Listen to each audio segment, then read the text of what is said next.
Hola, hoy vamos a ver cómo podemos cambiar el estilo de navegación por sistema en Vivo V70e.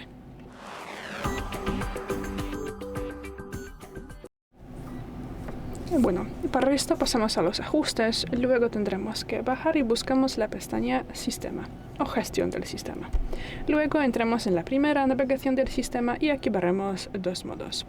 Y bueno, ahora estamos usando gestos y aquí tenemos sus ajustes. Podemos, por ejemplo, aquí activar un tutorial que nos mostrará cómo usarlos.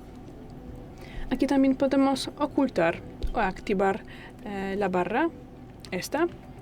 Y bueno, ¿y qué más? Y bueno, y aquí también podemos activar los botones virtuales y si queremos cambiar su disposición, aquí podemos hacerlo. Y también se puede cambiar su estilo y ya, es todo. Gracias por el vídeo, danos un like y suscríbenos.